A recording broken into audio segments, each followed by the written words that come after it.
Hello friends, आज हम आपसे डिफरेंट टाइप्स ऑफ रिट के बारे में डिस्कस करने जा रहे हैं। संविधान का अनुच्छेद 32 और अनुच्छेद 226 के अंतर्गत, यानी कि आर्टिकल 32 के अंतर्गत सुप्रीम कोर्ट को और आर्टिकल 226 के अंतर्गत हाई कोर्ट्स को रिट इशू करने का अधिकार है। अब रिट क्या है? तो रिट कोर्ट के द्वारा इशू किया गया फॉर्मल डायरेक्शन ऑर्डर है जो किसी भी अथॉरिटी को इशू किया जाता है। अंडर आर्टिकल 32 सुप्रीम कोर्ट को फंडामेंटल राइट के इन्फोर्समेंट के लिए different types of writ issue करने का अधिकार दिया गया है और इसके अंतर्गत निम्नलिखित 5 प्रकार के रिट के बारे में कहा गया है।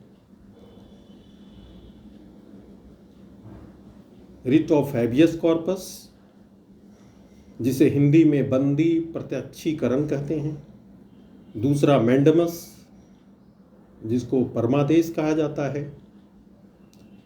सर्सियोररी उत्प्रेषण, प्रोहिबिशन निषेध, क्यू वारंटो अधिकार परीक्षा। तो ये डिफरेंट टाइप्स ऑफ रिट है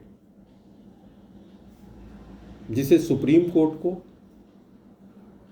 फंडामेंटल राइट्स के इन्फोर्समेंट के लिए तथा high court under article 226 for the enforcement of fundamental rights as well as for the legal rights and other constitutional rights भी रिट इशू करने का प्रावधान है। सबसे पहला जो रिट है वो बंदी प्रत्यक्षीकरण या हैबियस कॉर्पस।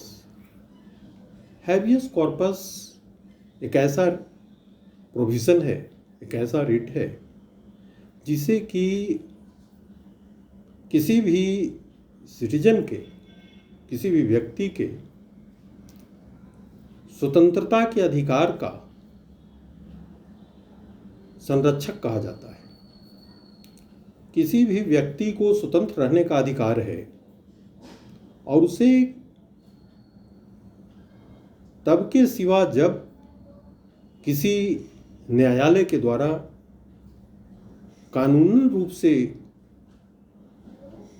डिटेंड न किया जाए, उसकी स्वतंत्रता का हनन नहीं किया जा सकता है। और यदि इलीगल डिटेंशन का केस है, यानी कि इलीगली डिटेंड किया गया है, तो उस स्थिति में जिस व्यक्ति को डिटेंड किया गया है उसका कोई भी हितैषी मित्र कोर्ट में रिट एप्लीकेशन फाइल कर सकता है और कोर्ट लीगलिटी की जांच करने के बाद कि क्या ये डिटेंशन लीगल है या इलीगल है, यदि इलीगल डिटेंशन का केस बनता है तो कोर्ट इमीडिएट उसको रिलीज करने का आदेश देगा।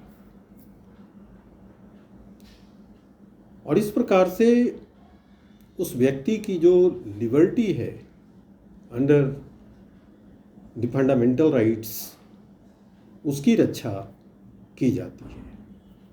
धन्यवाद। आगे फिर हम इसी प्रकार के दूसरे रिट्स के बारे में आपसे डिस्कस करेंगे।